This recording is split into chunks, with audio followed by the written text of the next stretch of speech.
सर्व धर्मियांचे श्रद्धास्थान असलेल्या बुलढाणा जिल्ह्याच्या पिंपळगाव सराई येथील सैलानी बाबा यांच्या यात्रेला आजपासून सुरुवात झाली आहे। हाजी अब्दुल रहमान उर्फ सैलानी बाबा यांच्या दर्गावर चादर चढवून लाखो नारळांची होळी केली जाते आणि त्यानंतर 1 महिन्याच्या यात्रेला सुरुवात होत असते। होळी आणि यात्रेसाठी महाराष्ट्र राज्यासह परराज्यातून हजारो लाखो भाविक दाखल होत असतात। या अनोख्या नारळ होळी उत्सवाला शेकडो वर्षांची परंपरा आहे।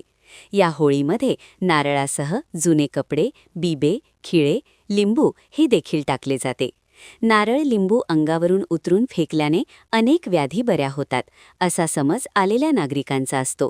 त्यामुळे अनेकदा ही श्रद्धा की अंधश्रद्धा याबाबतही प्रश्नचिन्ह निर्माण केले जात असतात।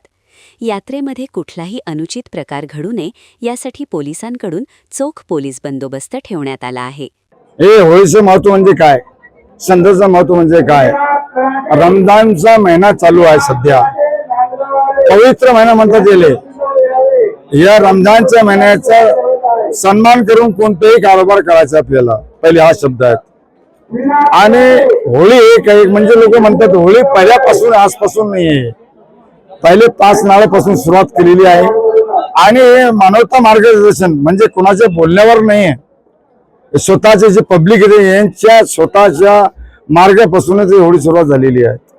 असं काही नाही की बाई यांनी बोलली हे त्यांनी बोलली, असं काही नाही आहे। बाबाचं हे 1908 वर्षापासून होळी चालू आहे, 111 112 वर्ष झालेली आहेत। बाबाचे इथं फक्त नारळ होळी, बाकी दुसरं काही नाही। आणि कोणी बाबाने सर्व भोतू बाबा आहे, भोतू बाबाचे कोणते नांदी लागायचे नाही त्याला। ऑल इंडियाचे परराष्ट्रीय लोक देवाला इथे येतात, देवाले मानतात। सैलानी बाबाले अतिमान शक्ती आहे, सैलानी बाबा अतिमान शक्ती आहे, गजानन महाराज अतिमान शक्ती आहे, तिरुपती बालाजी हे अतिमान शक्ती आहे। असे मोठमोठे असते हिंदुस्थान मध्ये आपले आहे। सर्वच लोक मान धरून सन्मान करतात, आम्ही करतो, आम्ही करणार आहे।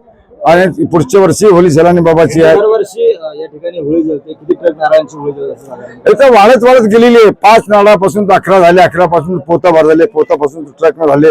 असे लोक म्हणजे जेवढे आपले पूर्ण महाराष्ट्रामधून जे लोक येतात, भारतमधून लोक येतात, काही लोक गेले येतात, काही लोक नाही येतात, सर्वच आपले नारळ उतारून होळीमध्ये दहन करतात। तिथे आता किती ट्रक जळते सध्या? कमीत कमी 20 ते 25 ट्रक होळीची सध्या तर झालेली आहे। सध्या मुजावर कंपनी मुराद इथले मालक त्यांच्या हाताने, बाकी कोणाच्या हाताने जळत नाही, पहिल्यापासूनच बाबाने बोललेले होते तेव्हापासूनच। दरवर्षीप्रमाणे सैलानी बाबाचा दर्गा उत्सव जो आहे तो सुरू झालेला आहे आणि आज होळी पौर्णिमा आहे। होळीच्या निमित्ताने दरवर्षी जसे भाविक या ठिकाणी येत असतात तशीच भाविकांची गर्दी यावर्षी सुद्धा आहे। आणि त्या अनुषंगाने पोलिसांनी, प्रशासनाने या ठिकाणी भाविकांची कुठली गैरसोय होऊ नये याच्या अनुषंगाने दरवर्षीप्रमाणे योग्य ती व्यवस्था केलेली आहे। पोलीस प्रशासनाने या ठिकाणी योग्य तो चोख बंदोबस्त ठेवलेला आहे। याच्यामध्ये साधारणपणे 35 अधिकारी, 350 पोलीस अंमलदार, 300 होमगार्ड्स असा बंदोबस्त या होळीच्या एकूण यात्रा उत्सवाच्या निमित्ताने लावण्यात आलेला आहे। आणि जी काही प्रिकॉशन्स घेणं गरजेचं आहे, सावधानता बाळगणं गरजेचं आहे, ती प्रत्येक गोष्ट प्रशासनाच्या वतीने या ठिकाणी करण्यात आलेली आहे। बुलढाणा तालुक्यातील पिंपळगाव सराई येथे सैलानी बाबांची यात्रा दरवर्षी भरत असते। अतिशय हिंदू मुस्लिम एकतेचं हे प्रतीक असलेली यात्रा दरवर्षी भरते। होळीनिमित्त आज इथे होळी पेटवण्यात आली।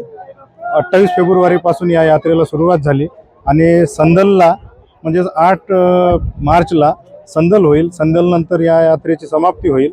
मी या यात्रेमध्ये आलेल्या सर्व भाविक भक्तांना या उर्सच्या खूप खूप शुभेच्छा देतो। आणि भारतभरातून आलेले जे काही बाबांचे भक्त आहेत अतिशय श्रद्धेने येतात आणि अतिशय शांततेने त्यांनी ही यात्रा करावी अशी मी सर्वांना शुभेच्छा देतो। आणि तसेच इथे प्रशासनाचे सर्व अधिकारी, पोलीस कर्मचारी, पंचायत समिती, तहसील, वन विभाग सर्व प्रकारचे अधिकारी इथे हजर आहेत। या यात्रेत कोणत्याही प्रकारचा अनुचित प्रकार घडणार नाही यासाठी तगडा बंदोबस्त प्रशासनाने ठेवलेला आहे। पुनश्च एकदा मी सर्वांना खूप खूप शुभेच्छा देतो आणि सर्वांनी शांततेत यात्रा पार पाडावी अशी अपेक्षा करतो।